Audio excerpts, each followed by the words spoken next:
Hello అందరికీ welcome back to my channel Akhila vlogs. అందరూ ఎలా ఉన్నారు? నేనైతే చాలా బాగున్నాను. మీరందరూ కూడా బాగున్నారని అనుకుంటున్నాను. సో ఈరోజు అయితే నేను మీ ముందుకి కొత్త రెసిపీతో వచ్చేసాను, పాలకూర పెసరగారెలు. సో ఇదైతే ఈవినింగ్ స్నాక్స్కి అయితే చాలా బాగుంటుంది. ఈ చలికాలమైనా వర్షాకాలమైనా కానీ వేడిగా తింటే చాలా బాగుంటుంది. సో ఈవినింగ్ చేసుకోవాలంటే మార్నింగే నానబెట్టేసుకోండి, మార్నింగ్ చేసుకోవాలంటే నైట్ నానబెట్టేసుకోండి. ఇలా నానబెట్టిన పెసర్లని నేనైతే ఒక మిక్సీ జార్లోకి తీసుకొని ఇందులో అయితే పచ్చిమిర్చి యాడ్ చేస్తున్నాను. ఇందులో మీకు కావాలంటే ఎల్లిపాయ కూడా వేసుకోవచ్చు. సో ఇలా వాటర్ యాడ్ చేయొద్దు అసలు. సో థిక్ పేస్ట్ లాగానే ఉండాలి. సో ఇందులోకి నేను చాప్ చేసుకున్న ఆనియన్స్ని, కరివేపాకుని, కొత్తిమీరని వేసుకున్నాను. సో ఆల్రెడీ పాలకూర గారెలు అన్నాను కాబట్టి పాలకూర ఖచ్చితంగా ఉండాలి కదా.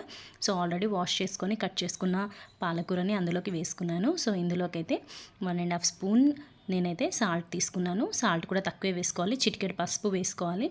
మీరు రెడ్ చిల్లీ పౌడర్ వేసుకోవాలనుకుంటే వేసుకోవచ్చు, అది మీ ఆప్షనల్, కారం తినేదాన్ని బట్టి. సో ఇలా అయితే బాగా మిక్స్ చేసుకోవాలి. ఆలోపు ప్యాన్ పెట్టేసుకొని ఆయిల్ పెట్టేసుకొని హీట్ చేసుకోవాలి. సో ఇందులోకి అయితే మనం ఆయిల్ గారెలు మునిగేంత వరకు మనము ఆయిల్ని వేసుకోవాలి. అండ్ ఆయిల్ బాగా హీట్ ఎక్కాకనే మనమైతే ఈ గారెల్ని వేయాలి, అప్పుడే బాగుంటాయి.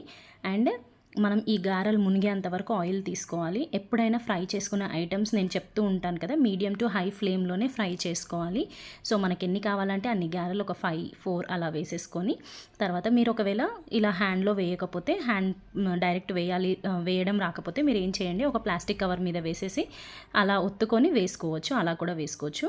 ఇలా మనమైతే మధ్యలో అటు ఇటు తిప్పుతూ ఉండాలి, మిడిల్లో అప్పుడప్పుడు కదిలిస్తూ ఉండాలి. ఈ గారెల్ని మాత్రం కొంచెం గోల్డెన్ షేడ్ వచ్చేంత వరకు ఫ్రై చేసుకుంటే ఈ గారెలు చాలా బాగుంటాయి. బజ్జీల బండి మీద మనం అక్కడ కొనుక్కొని తినే బదులు ఇలా ఇంట్లో చేసుకుంటే చాలా బాగుంటుంది, చాలా హెల్దీ కూడా. అంటే బయట తినేదానికంటే ఇంట్లో హెల్దీ అని చెప్తున్నాను. ఇలా ఫ్రై చేసుకోవడం అంత హెల్దీ కాదు, కానీ అప్పుడప్పుడు తినడం ఓకే అండి, ఏం పర్లేదు. సో మీకు నా వీడియోస్ నచ్చుతున్నాయని అనుకుంటాను. Thank you for subscribing to my